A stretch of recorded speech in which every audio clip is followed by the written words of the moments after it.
आगामी राज्यों में विधानसभा चुनाव और लोकसभा चुनाव को देखते हुए आम आदमी पार्टी ने बीजेपी पर निशाना साधना शुरू कर दिया है। दिल्ली के सीएम अरविंद केजरीवाल ने कहा, बीजेपी 2014 और 2019 में ऐतिहासिक वोटों से जीती है। वे चाहते तो देश में प्रगति कर सकते थे मगर फेल हुए। ऐसे में अगले साल होने वाले चुनाव में हमें एक साथ आकर बीजेपी को हराना है। 2024 में बीजेपी को सत्ता से हटाना सबसे बड़ी देशभक्ति होगी। 2024 में इनको हटाना सबसे बड़ी देशभक्ति का काम है। देश तभी तरक्की करेगा। पहले लोग कहते थे कि बीजेपी के अलावा कोई विकल्प नहीं है, लेकिन अब इंडिया गठबंधन पर सबकी नज़र बनी हुई है। आपके राष्ट्रीय संयोजक केजरीवाल ने कहा, जब से इंडिया अलायंस बना है मुझे लोगों से कई मैसेज मिले हैं कि अगर इंडिया गठबंधन बचा रहा तो 2024 में बीजेपी की सरकार नहीं बनेगी। आपके राष्ट्रीय संयोजक ने अपनी पार्टी के कार्यकर्ताओं से घर घर जाकर गठबंधन के लिए समर्थन जुटाने का आह्वान किया, लेकिन साथियों ने विपक्षी समर्थकों से टकराव से बचने के लिए भी कहा।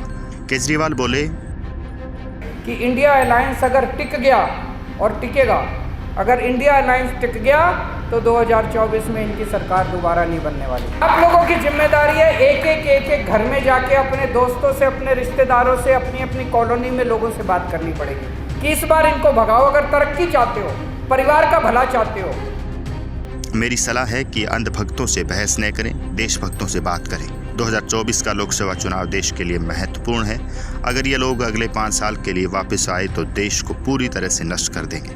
बीजेपी के फैसलों की आलोचना करते हुए केजरीवाल बोले, केंद्र सरकार ने अपने कार्यकाल में जो फैसले लिए हैं किसी को समझ नहीं आ रहा कि वे क्यों लिए हैं। 2016 में नोटबंदी के कारण भारत की अर्थव्यवस्था कम से कम 10 साल पीछे चली गई। लोगों की नौकरियां, व्यवसाय और कारखाने बंद हो गए। से उस 2016 में जो नोटबंदी हुई, इस एक नोटबंदी से देश की अर्थव्यवस्था कम से कम 10 साल पिछड़ गई।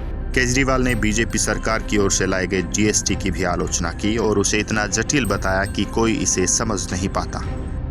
जीएसटी इतना कॉम्प्लिकेटेड है, इतना किसी की समझ में नहीं आता। बस चार्टर्ड अकाउंटेंट को पैसे देते रहो, चार्टर्ड अकाउंटेंट को पैसे देते रहो और कुछ नहीं। दिल्ली सीएम ने आगे केंद्रीय एजेंसियों पर आरोप लगाते हुए कहा कि ये मोदी सरकार के इशारे पर काम कर रही है। बीजेपी ने ईडी और सीबीआई को कई बड़े बिजनेसमैन के पीछे लगा दिया है। 12 लाख लोग अगर देश छोड़ के, बड़े बड़े लोग देश छोड़ के चले गए, सोचने वाली बात है। जिसको देखो उसके पीछे, और इनके अपने वालों के पीछे नहीं लगाते। एक दिन कहेंगे फलाना आदमी, फलाना नेता सबसे बड़ा चोर है, अगले दिन उसको अपनी पार्टी में शामिल करके उसको डिप्टी सीएम बना देंगे।